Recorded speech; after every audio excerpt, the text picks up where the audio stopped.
본문 말씀을 보겠습니다. 본문 말씀은 마가복음 5장 1절에서 15절까지 말씀입니다. 예수께서 바다 건너편 거라사인의 지방에 이르러 배에서 나오심에 곧 더러운 귀신 들린 사람이 무덤 사이에서 나와 예수를 만나니라. 그 사람은 무덤 사이에 거처하는데 이제는 아무도 그를 쇠사슬로 맬 수 없게 되었으니 이는 여러 번 고랑과 쇠사슬에 매였어도 쇠사슬을 끊고 고랑을 깨뜨렸음이러라. 그리하여 아무도 그를 제어할 힘이 없는지라.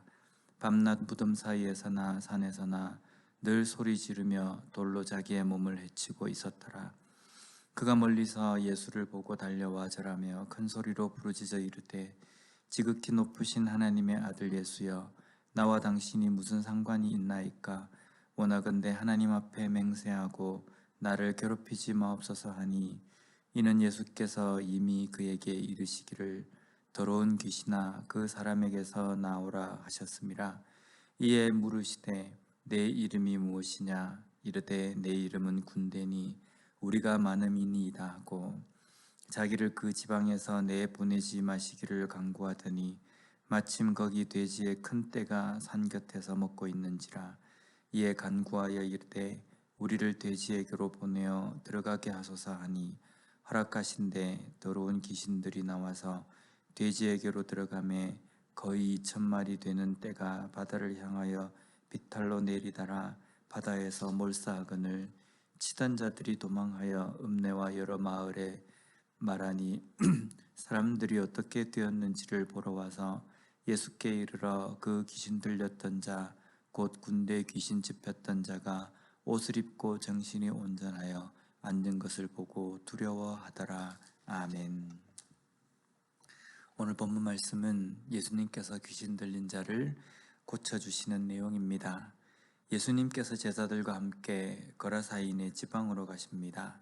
거라사 또는 가다라라고 하는 곳인데 이곳은 베레아 지방의 수도와 같은 도시입니다. 여기에는 주로 이방인들, 유대인들 외에 이방인들이 주로 모여 사는 지역이었습니다. 이곳에 예수님께서 가신 이유는 오늘 이 귀신 들린 자를 만나시기 위해서입니다. 귀신 들린 자를 만나서 그에게 하나님 나라를 전하고 또한 그 귀신 들린 것을 고쳐주시기 위해서입니다. 이곳에 사는 귀신 들린 사람에 대해서 2절 말씀에 보면 더러운 귀신 들린 사람이다 라고 말씀합니다. 여기에 더러운이라는 이 단어는 헬라어로 아카다르토라는 단어입니다. 이것은 정결하다라는 카다로스에 반대되는 의미로서 깨끗하지 못한, 정결하지 못한 이라는 뜻입니다. 귀신이 들렸는데 그 귀신이 정결하지 못하고 깨끗하지 못하다라는 겁니다.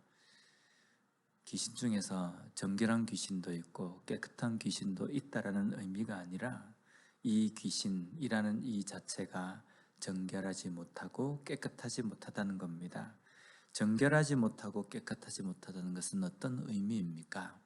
하나님 앞에 오지 못하는, 하나님을 대적하는 그러한 존재라는 겁니다. 귀신은 하나님을 대적하는 위치에 있습니다. 그러면 그 귀신이 들린 사람은 어떤 사람이겠습니까? 하나님에게 오지 못하고 하나님께 대적하는 자리에 있는 자라는 겁니다. 오늘 우리는 더러운 귀신 들린 사람과 성령에 사로잡힌 사람을 비교해 볼 수 있습니다. 귀신이 들린 것, 성령으로 사로잡힌 것, 이 사람의 차이는 무엇이겠습니까? 똑같은 영이기 때문에, 똑같이 영에 사로잡힌 사람이기 때문에 비슷한 것인가?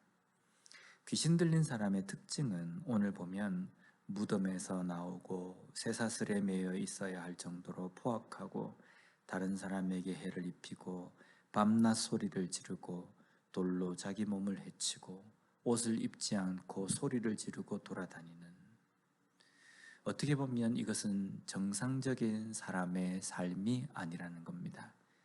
귀신의 영에 사로잡힌 사람은 정상적인 일반적인 삶을 살 수가 없습니다. 왜냐하면 귀신은 그 사람의 영혼을 황폐하게 만들기 때문입니다. 반면에 하나님께 사로잡힌 자, 하나님의 영, 성령에 사로잡힌 자는 어떻습니까? 영혼이 황폐해지는 것이 아니라 영혼이 더욱더 풍성해집니다. 연약하고 부족하고 세상 가운데서 여러 가지 문제들로 인하여서 온전하지 못한 삶을 살아가는 영혼이 하나님의 영에 사로잡히고 하나님의 영에 붙들린 바가 되면요, 온전한 삶을 살아가며 풍성한 삶을 살아가게 된다는 겁니다. 하나님의 영에 사로잡힌 자는 갈라디아서 말씀에 나와 있는 성령의 9가지 열매를 맺는 사람입니다.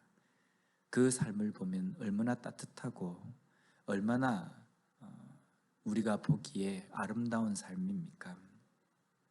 하나님의 영에, 하나님의 말씀에 사로잡힌 자라는 자는, 그런 삶을 살아가기 위해서는요, 우리와 함께 교제하기를 원하시는 하나님의 영의 말씀에 순종하는 삶이 되어야 된다는 겁니다.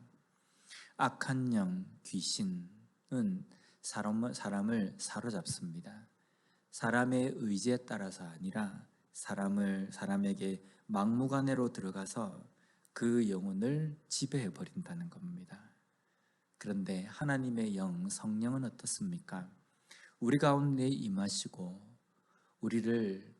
우리가 의도하지 않는 바, 우리가 전혀 생각하지 않는 바, 그 길로 우리를 인도하는 것이 아니라 우리와 인격적인 교제를 나누시기를 원하신다는 겁니다.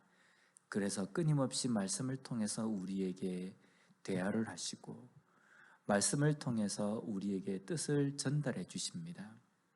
그런데 여기에서 우리가 하나님의 말씀, 하나님의 영에 사로잡힌 바 된 삶을 살기 위해서는 우리 속에 말씀하시는 그 성령의 음성에 귀를 기울이고 그 말씀에 순종하는 삶을 살아야 된다는 겁니다. 성령이 내 속에 내주하기 때문에 나는 가만히 있으면 알아서 내 삶이 착한 길로 움직이는 것이 아니라 내 속에 나와 교제하기를 원하시는 성령께서 말씀하시는 그 음성에 귀를 기울이고 그 말씀에 순종하는 삶을 살아갈 때에 우리는 온전한 성령의 사람이 될 수 있다는 겁니다.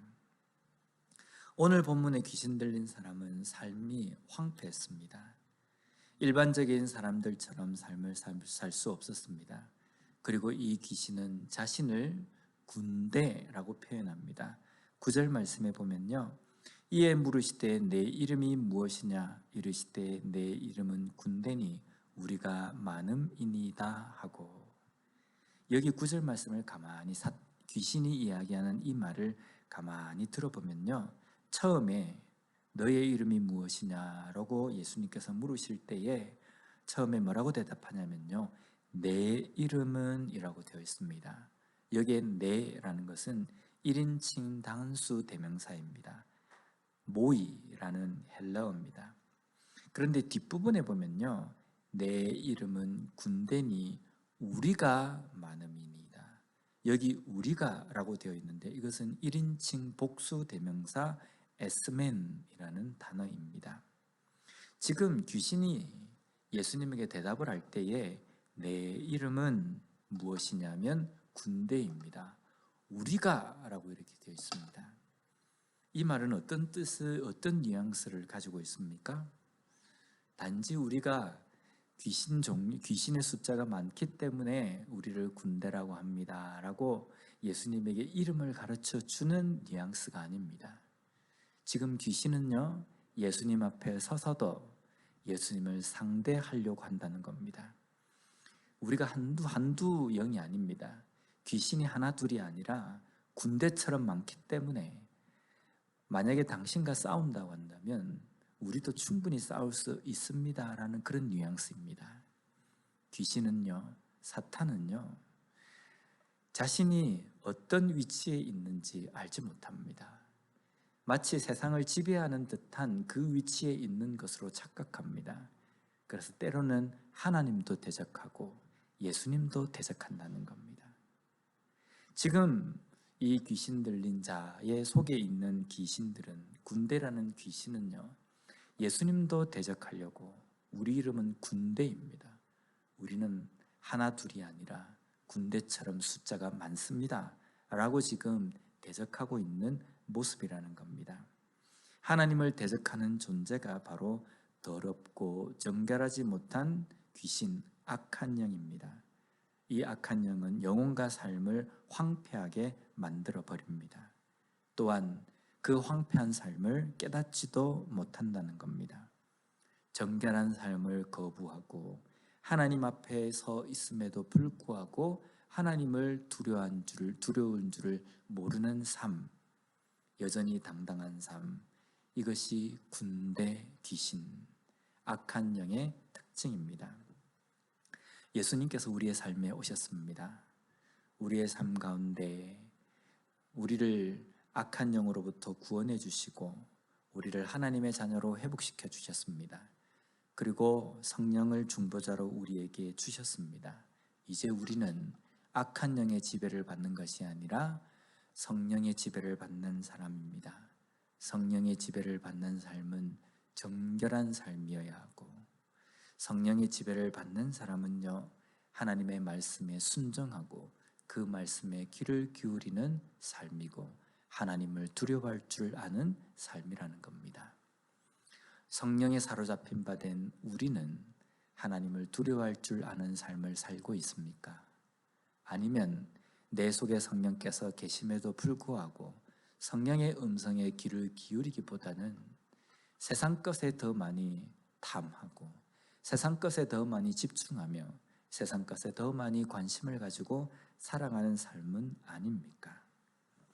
하나님의 영에 사로잡힌 자, 그러한 삶을 살기 위해서는 오늘도 우리의 삶 속에서 내 영 가운데서 우리와 교제하기를 원하시고 우리에게 말씀하시는 그 하나님의 말씀에 귀를 기울이는 삶을 살아야 합니다. 귀를 기울이고 그 말씀에 순종하는 삶을 살아야 오늘 하루도 성령에 사로잡힌 바 된 성령의 열매를 맺는 삶을 살 수 있다는 겁니다. 성령의 다스림에 굴복하고 순종하며 삶으로 말미암아 이 하루의 삶을 하나님의 영에 사로잡힌 바 된 그러한 사람의 삶을 살아가는 우리 모두가 되었으면 좋겠습니다. 기도하겠습니다. 하나님 감사합니다. 오늘 말씀을 통해서 다시 한번 어떤 영에 사로잡힌 자, 어떠한 영으로 말미암아 지배받는 삶인지를 저희들이 알고 또 돌아보게 해주심을 감사합니다. 성령께서 우리의 삶 가운데 함께 하시고 우리 또한 고백할 때에 성령의 지배를 받는 삶이라고 고백하지만 과연 나는 정결한 길을 더 좋아하며 하나님의 말씀에 귀를 기울이며 그 말씀에 순종하는 삶을 살고 있는지 이 아침에 다시 한번 돌아보는 저희들이 되게 하여 주시옵소서. 오늘 하루도 우리의 삶 가운데 말씀하시는 성령의 그 음성에 귀를 기울임으로 말미암아 성령의 열매를 맺고 성령의 사람으로 살아가는 이 하루의 삶이 되게 하여 주시옵소서. 예수님 이름으로 기도드립니다. 아멘.